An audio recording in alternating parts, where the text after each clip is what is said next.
So, good morning. This is the continuation of report of TAICA, which is of the structures, composition, and roles and responsibilities. So, the next is National Quality Committee or the NQC. So, the composition of NQC is first the chairperson, which is the undersecretary for Barangay Affairs. Na may idea kung kinsa ang undersecretary for Barangay Affairs karon? Wala. So, ang undersecretary for Barangay Affairs is si Felicito A. Valmocena. So, the vice chairperson is the director of the National Barangay Operations Office or the NBOO and the LNB National President. So, LNB means that Liga ng mga Barangay. So the members of the National Quality Committee is the Union of Local Authorities of the Philippines or OLAP, the President. That's 3 representatives from accredited NSOs, NGOs from the national level, Director of the Bureau of Local Government Supervision, and the Director of Bureau of Local Government Development. So, the rules and responsibilities of the NQC is convene and participate in meetings, deliberations, and other activities related to the 2023 Self-Good Local Governance Budget Implementation, Barangay Implementation. So, the role of the NQC is to convince and to participate in the meetings, especially regarding of the and especially related to the Self-Good Local Governance Barangay Implementation. Next, certify the National Consolidated Performance Assessment form prepared by the Self-Good Local Governance National Working Team, which contains the official list of barangay that were able to meet the requirement of the 2023 Self-Good Local Governance. And the third is endorse the NCPAF Self-Good Local Governance Barangay Form to the Secretary of the Interior and Local Government for his final approval. So mag-endorse pa sila to the Secretary of the Internal and Local Government para sila approval. And next, issue supplemental policies through a resolution in relation to the implementation of 2023 if needed. So, ang NQC, sila po ang mag-issue ng mga supplemental policies through a resolution. Number 6 is phases of implementation, schedule, and responsibilities. So these are the phases of implementation, schedule, and responsibilities. So first, capacity building on self-good local governance barangay implementation is on April 23. So kibali mo yung schedule sa April. So first, online training of trainers. So each DILG, regional, provincial, highly urbanized cities, component cities, and municipal office shall send their focal person or representative to the online training of trainers on the 2023 is Self-Good Local Governance Implementation. So diri, no, each DILG, ma-regional siya, highly urbanized cities or component cities or the provincial, mag-send sila og ilang focal person to mo-attend sa mga trainings sa about sa self-good local governance and barangay implementation. Next is orientation for the city municipal assessment teams by the DILG field offices. So the self-good local governance barangay assessment teams from each city or municipality shall attend the orientation to be conducted by the DILG. So they are required to attend sa mga orientation na i-conduct sa DILG. So next, online orientation of the NQC and the National Working Team. So the NQC and National Working Team shall attend the online orientation on the 2023 Self-Good Local Governance Barangay Implementation. So, ang National Working Team and also the National Quality Committee ay kailangan nilang ma-attend ng online orientation about sa Self-Good Local Governance Barangay Implementation. So diri, next, data gathering, assessment, validation, and certification is on May to July 2023. So diri nga month, diri ang mahitabo ang data gathering, assessment, or validation and certification. So the barangay shall ensure the submission of the assessment documents to the highly urbanized cities, independent component cities, and MPAT through its respective secretaries. So diri, each barangay shall ensure the submission of assessment documents. So mag-submit na sila sa ilahang mga documents sa ilahang secretaries.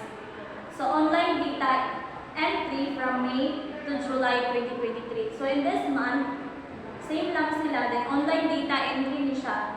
So specifically, the secretariats of the highly urbanized cities, independent component cities, and component cities, and the MPAT are tasked to input the necessary data as a strategy to ensure timely recording of assessment. The cities and municipalities may opt to engage more self-good local governance encoders. So diri i-input na nila ang mga data nga na-collect sa di ba, for example, sa data gathering. So diri sa online data entry, ilan na tong i-input ng mga data na ilahang na-collect and ilan ang i-input, no? I-input na nila. So next is national calibration and validation is on August 2023. So katulad na siyang August, so dapat the national calibration and validation na. So based on the shortlist, potential barangay passers endorsed by the ARPAT and the National Working Team together with the National Quality Committee shall conduct the national calibration and validation. On-site visits to the random potential barangay passers may be conducted. So subject to the availability funds from the central office. So diri i-endorse na kung kinsa tong mga nakapasar sa kanang sa self-good local governance na assessment. So kini i-endorse. And next is final selection endorsement in August 2023. So sa August 2023, naman po sila nag-endorse na, pero diri pud na time ang mga final selection na. So on the final recommendation by the NPC, the official list of 2023 self-good local governance passers shall be determined and endorsed for approval to the Secretary of the Interior and Local Government, through the Undersecretary for Local Government and Undersecretary for the Barangay Affairs. So murag ipasa na siya sa high level na gyud ang katong i-endorse na jud ka sa high level sa final selection.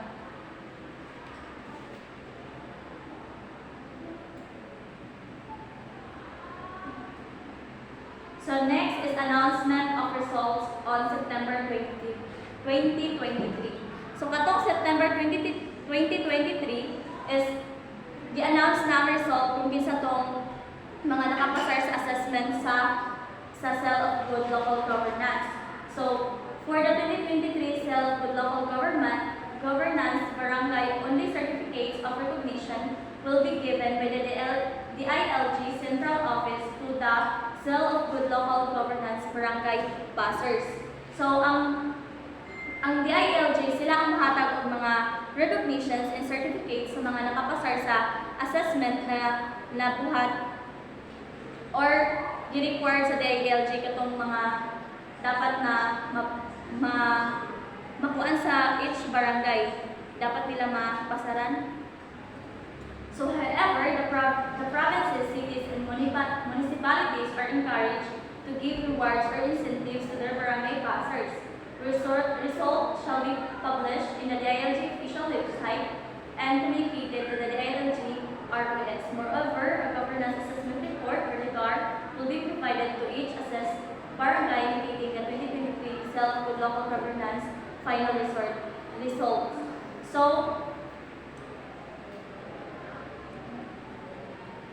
So ang governance assessment reports or the GAR will be provided. So, ihatag lagyan ko na siya sa each barangay kung in case tong nakapasar or wala. So, mahibalan ninyo na kung asa na sa inyong barangay kung unsa ang kulang or wala nila nabuhat, nganong wala sila nakapasar or nganong o katong mga na final result na nakapasar sa assessment. So, next is conduct exit conferences from September to October 2023. So, the cities and municipalities shall conduct exit conferences with the barangay to serve as a venue for dialogue where self-good local governance barangay result may be communicated and areas for improvement and may be identified and agreed upon for LGU action. So, diri, no mahibalan kung asa nga part na wala ninyo na improve or asa nga part na dapat ninyo i-improve. And also ang naay part na wala ninyo na improve or kulang sa budget or wala ninyo na nasunod ang self-good local governance, so the LGU sila nagpad mo action or tagaan nila action kung unsa ang kulang. Next is monitoring and submission of reports and other requirements. So the DILG regional offices and the MILG BORM shall oversee the overall performance assessment and monitoring of LGUs with their respective jurisdiction through the division chief of LG, MDT, and BCD with the assistance of designated self-good local governance regional and provincial focal person. So the DILG regional offices and the MILG BORM, so they oversee all the performance. So they monitor and sila ang mag-monitor sa mga reports na submit. And next is the self-good local governance barangay national working team. So as the overall lead in the self-good local governance barangay implementation shall monitor its progress and shall take appropriate actions to address any program-related concerns. Next is the self-good local governance national quality committee shall be responsible for the final stage of quality assurance of the sale of good local governance barangay. So the results shall be presented by the national working team to the said committee for final reading and endorsement to the SILG. So next is observance of minimum health protocols. So all assessment activities may be done online or face-to-face, provided that all those involved shall observe the minimum health protocols amid the COVID-19 pandemic. So observance of minimum health protocols. 9. Disqualifications and redress mechanism. So the self-good local governance barangay gives primacy to integrity and accountability in local governance. Hence, in case a barangay has been found to receive a disclaimer, adverse or qualified opinions observation from the Commission on Audit or COA during the assessment period, said barangay will be officially discredited from the assessment upon the recommendation of the NQC. Moreover, the falsification of the barangay documents submitted during assessment may be taken as ground for disqualification upon deliberation of the NQC. So the same may be subjected to disciplinary action of appropriate authority. So if ever na may palan ng murag aberya or mga redress mechanism na mahitabo sa iyong ani, so maaring yung barangay na yon is ma-disqualify. So 10 is repairing clause. So the DILG memorandum circular and other unit issuance were inconsistent, herewith or hereby amended or repealed accordingly. 11. Policy review and evaluation. So this issuance shall be periodically reviewed to address gaps in the effective implementation of the self-good local governance barangay. So if necessary, further guidance through the issuance of official communications may be adopted in relation to the gaps encountered while undertaking the program implementation. So, important na yung i-review siya and i-evaluate para dili siya sa'yo.